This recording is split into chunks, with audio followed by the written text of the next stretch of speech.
وہ حضور اکرم صلی اللہ علیہ وسلم کے قتل کی سازش میں شریک تھا، لیکن وہ قتل کے لیے جانے والوں کے گروہ میں شامل نہیں تھا۔ اسے 7 سال پہلے کی وہ رات گزرے ہوئے کل کی طرح یاد تھی۔ وہ اس قتل پر بھی خوش تھا اور ناخوش بھی۔ خوش اس لیے کہ اس کے اپنے قبیلے کے ہی ایک آدمی نے اس کے مذہب کو جو بت پرستی تھی باطل کہہ دیا اور اپنے آپ کو خدا کا پیغمبر کہہ دیا۔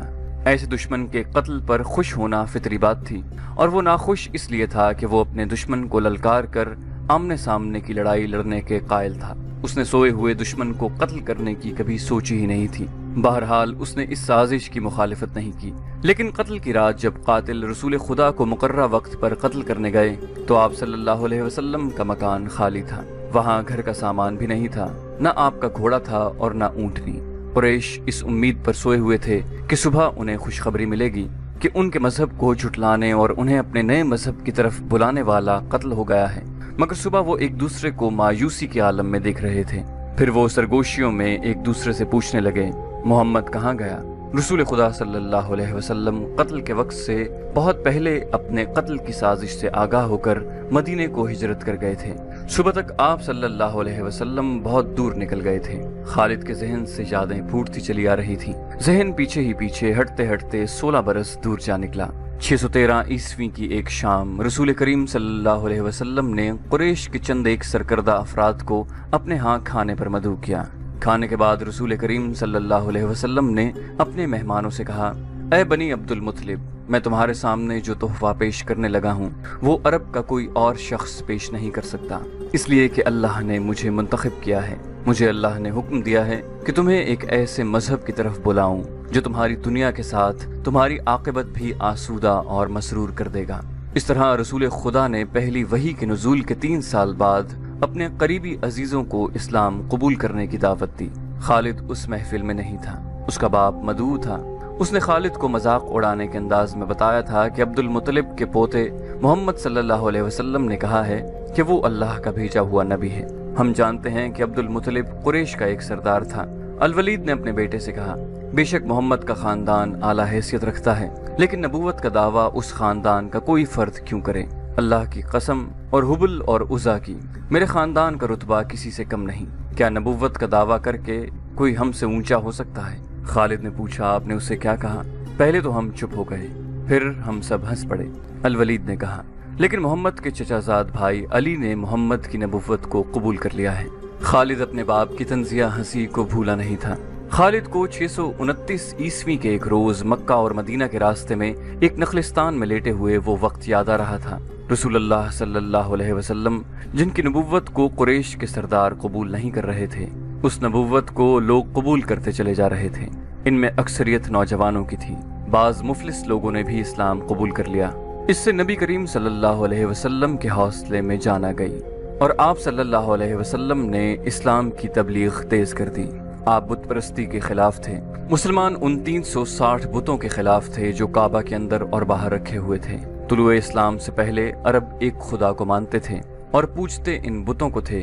انہیں وہ دیویاں اور دیوتا کہتے اور انہیں اللہ کے بیٹے اور بیٹیاں مانتے تھے۔ وہ ہر بات میں اللہ کی قسم کھاتے تھے۔ قریش نے دیکھا کہ محمد صلی اللہ علیہ وآلہ وسلم کے جس دین کا انہوں نے مذاق اڑایا تھا وہ مقبول ہوتا جا رہا تھا، تو انہوں نے آپ صلی اللہ علیہ وسلم کی تبلیغی سرگرمیوں کے خلاف محاذ بنا لیا اور مسلمانوں کا جینا حرام کر دیا۔ خالد کو یاد آ رہا تھا کہ اس نے اللہ کے رسول صلی اللہ علیہ وسلم کو گلیوں اور بازاروں میں لوگوں کو اکٹھا کر کے انہیں اسلام قبول کرنے کی دعوت دیتے اور بتاتے دیکھا تھا کہ بت انہیں نہ فائدہ دے سکتے ہیں نہ نقصان۔ عبادت کے لائق صرف اللہ ہے جو وحدہ لا شریک ہے۔ رسول خدا صلی اللہ علیہ وسلم کی مخالفت کے قائد قریش کے 4 سردار تھے۔ ایک تو خالد کا باپ الولید تھا، دوسرا نبی کریم صلی اللہ علیہ وسلم کا اپنا چچا ابو لہب تھا، تیسرا ابو سفیان اور چوتھا ابو الحکم تھا جو خالد کا چچا زاد بھائی تھا۔ مسلمانوں پر سب سے زیادہ ظلم اور تشدد اسی شخص نے کیا تھا۔ وہ جہالت کی حد تک کینہ پرور اور مسلم کش تھا، اسی لیے مسلم اسے ابو جہل کہتے تھے۔ یہ نام اتنا عام ہوا کہ لوگ جیسے اس کا اصل نام بھول ہی گئے ہوں۔ تاریخ نے بھی اس پستہ قد، بھینگے اور لوہے کی طرح مضبوط آدمی کو ابو جہل کے نام سے ہی یاد رکھا ہے۔ خالد کو یہ یادیں پریشان کرنے لگیں، شاید شرمسار بھی۔ قریش کے لوگوں نے رسول خدا صلی اللہ علیہ وسلم کے گھر میں کئی بار غلاظت پھینکی تھی۔ جہاں کوئی مسلمان اسلام کی تبلیغ کر رہا ہوتا وہاں قریش کے آدمی جا پہنچتے اور ہلڑ مچاتے۔ بد اخلاق اور دھتکارے ہوئے آدمیوں کو رسول خدا صلی اللہ علیہ وسلم کو پریشان کرتے رہنے کے کام پر لگا دیا گیا تھا۔ خالد کو یہ اطمینان ضرور تھا کہ اس کے باپ نے محمد صلی اللہ علیہ وسلم کے خلاف ایسی کوئی گھٹیا حرکت نہیں کی تھی۔ وہ 2 مرتبہ قریش کے 3-4 سرداروں کو ساتھ لے کر رسول خدا کے چچا ابو طالب کے پاس یہ کہنے گیا تھا کہ وہ اپنے بھتیجے کو بتوں کی توہین اور نبوت کے دعوے سے روکے، ورنہ وہ کسی کے ہاتھوں قتل ہو جائے گا۔ ابو طالب نے ان لوگوں کو دونوں مرتبہ ٹال دیا۔ خالد کو اپنے باپ کی بہت بڑی قربانی یاد آئی۔ عمارہ خالد کا بھائی تھا۔ وہ خاص طور پر خوبصورت نوجوان تھا۔ وہ ذہین تھا اور اس میں بانک پن تھا۔ خالد کے باپ الولید نے اپنے اتنے خوبصورت بیٹے عمارہ کو قریش کے 2 سرداروں کے حوالے کیا اور انہیں کہا کہ اسے محمد کے چچا ابو طالب کے پاس لے جاؤ اور اس سے کہو کہ میرا بیٹا رکھ لو اور اس کے بدلے محمد صلی اللہ علیہ وسلم ہمیں دے دو۔ خالد اپنے باپ کے اس فیصلے پر کانپ اٹھا تھا، اور جب اس کا بھائی عمارہ دونوں سرداروں کے ساتھ چلا گیا تو خالد تنہائی میں جا کر رویا۔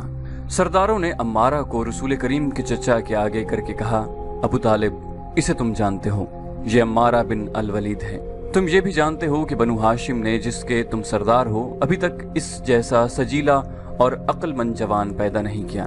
یہ ہم ہمیشہ کے لیے تمہارے حوالے کرنے آئے ہیں، اسے اپنا بیٹا بنا کر رکھو، یہ تمام عمر تمہارا فرما بردار رہے گا، اور اگر اسے اپنا غلام بنا لو گے تو قسم ہے اللہ کی تم پر اپنی جان بھی قربان کر دے گا۔ مگر تم اسے میرے حوالے کیوں کر رہے ہو؟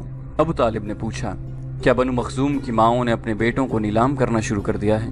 کہو اس کی کتنی قیمت چاہتے ہو، اس کے عوض ہمیں اپنا بھتیجا محمد دے دو۔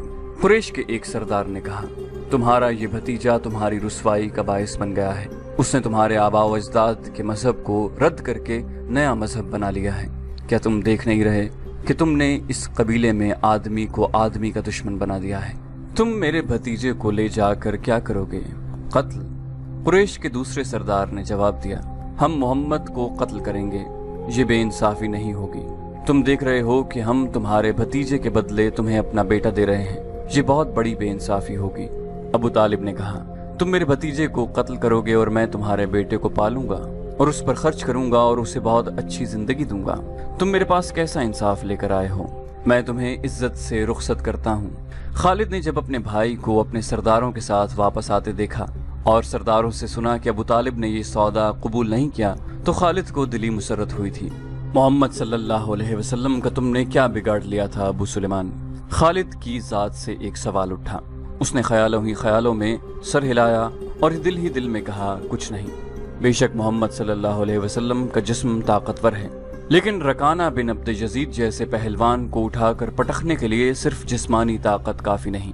رکانہ بن عبد یزید رسول کریم صلی اللہ علیہ وسلم کا چچا تھا جس نے اسلام قبول نہیں کیا تھا۔ یہ عرب کا مانا ہوا پہلوان تھا۔ نامی گرامی پہلوان آئے جنہیں اس نے ایک ہی داؤں میں پٹخ کر اٹھنے کے قابل نہیں چھوڑا۔ وہ وحشی انسان تھا، صرف لڑنا مارنا جانتا تھا۔ خالد کو وہ وقت یاد آنے لگا جب مسلمانوں کو دق کرنے والے 3-4 آدمیوں نے ایک دن رکانہ پہلوان کو خوب کھلایا پلایا اور اسے کہا تھا کہ تمہارا بھتیجا محمد صلی اللہ علیہ وسلم کسی کے ہاتھ نہیں آتا، نہ اپنی تبلیغ سے باز آتا ہے، نہ کسی سے ڈرتا ہے، اور لوگ اس کی باتوں کے جادو میں آتے چلے جا رہے ہیں۔ کیا تم اسے سیدھا نہیں کر سکتے؟ رکانہ نے اپنے چہرے پر مست بھینسے کا تاثر پیدا کر کے تکبر کے لہجے میں کہا تھا، کیا تم میرے ہاتھوں اس کی ہڈیاں توڑوانا چاہتے ہو؟ لاؤ اسے میرے مقابلے پر، لیکن وہ میرا نام سن کر مکہ سے بھاگ جائے گا۔ نہیں، میں اس کے ساتھ لڑنا اپنی توہین سمجھتا ہوں۔ اس نے اکسانے والے آدمیوں کی بات نہ مانی۔ وہ کسی پہلوان کو اپنے برابر سمجھتا ہی نہیں تھا۔ مسلمانوں کے دشمن خاموش ہو گئے تھے، لیکن سوچتے رہے کہ رسول خدا صلی اللہ علیہ وسلم کو رکانہ کے ہاتھوں گرا کر آپ صلی اللہ علیہ وسلم کا تماشا بنایا جائے۔ مکہ کے یہودی خاص طور پر رسول اکرم کے دشمن تھے، لیکن وہ کھل کر میدان میں نہیں آتے تھے۔ وہ خوش تھے کہ اہل قریش آپس میں بٹ کر ایک دوسرے کے دشمن ہو گئے ہیں۔ انہیں پتہ چل گیا کہ قریش کے کچھ آدمیوں نے رکانہ پہلوان کو اکسایا ہے کہ وہ رسول خدا کو کشتی کے لیے للکارے، لیکن وہ نہیں مان رہا تھا۔ ایک روز رکانہ رات کے وقت ایک گلی سے گزر رہا تھا کہ اس کے قریب سے ایک بڑی حسین اور جوان لڑکی گزری۔ چاندنی رات میں لڑکی نے رکانہ کو پہچان لیا اور مسکرائی۔ رکانہ وحشی تھا، وہ رک گیا اور لڑکی کا راستہ روک لیا۔ کیا تم جانتی ہو کہ عورت مرد کی طرف دیکھ کر مسکراتی ہے تو اس کا مطلب کیا ہوتا ہے؟ رکانہ پہلوان نے پوچھا۔ کون ہو تم؟ اس کا مطلب یہ ہوتا ہے کہ عورت اس مرد کو چاہتی ہے۔ اس جوان لڑکی نے جواب دیا، میں سبت بنت ارمن ہوں۔ اوہ، ارمن یہودی کی بیٹی، رکانہ نے کہا اور لڑکی کے کندھوں پر ہاتھ رکھ کر اسے اپنے قریب کر کے بولا، کیا میرا جسم تجھے اتنا اچھا لگتا ہے اور کیا میری طاقت؟ سبت نے پیچھے ہٹتے ہوئے کہا، تمہاری طاقت نے مجھے مایوس کر دیا ہے، تم اپنے بھتیجے سے ڈر گئے ہو۔ رکانہ نے گرج کر پوچھا، کون کہتا ہے؟ سبت نے جواب دیا، سب کہتے ہیں۔ پہلے محمد کو گراؤ، میں اپنا جسم تمہیں انعام میں دوں گی۔ خدا کے بیٹوں اور بیٹیوں کی قسم، تیری بات پوری کر کے تیرے سامنے لاؤں گا۔ رکانہ نے کہا، لیکن تو نے غلط سنا ہے کہ میں محمد سے ڈرتا ہوں۔ بات یہ ہے کہ میں اپنے سے کمزور کے ساتھ لڑنا اپنی توہین سمجھتا ہوں، لیکن تیری بات پوری کروں گا۔ مشہور مورخ ابن حشام نے لکھا ہے کہ رسول کریم صلی اللہ علیہ وآلہ وسلم نے خود رکانہ پہلوان کو کشتی کے لیے للکارا تھا، لیکن دوسرے مورخ ابن الاسیر نے جو شہادت پیش کی ہے وہ صحیح ہے کہ رکانہ نے محمد صلی اللہ علیہ وسلم کو کشتی کے لیے للکارا اور اس نے کہا تھا، میرے بھائی کے بیٹے، تم بڑے دل اور بڑی جرت والے آدمی ہو۔ میں یہ بھی جانتا ہوں کہ تم جھوٹ بولنے سے نفرت کرتے ہو، لیکن مرد کی جرت اور صداقت کا پتہ اکھاڑے میں چلتا ہے۔ آؤ میرے مقابلے میں اکھاڑے میں اترو، اگر مجھے گرا لو تو میں تمہیں اللہ کا بھیجا ہوا نبی مان لوں گا، اللہ کی قسم تمہارا مذہب قبول کر لوں گا، لیکن یہ ایک بھتیجے اور چچا کی کشتی نہیں ہوگی۔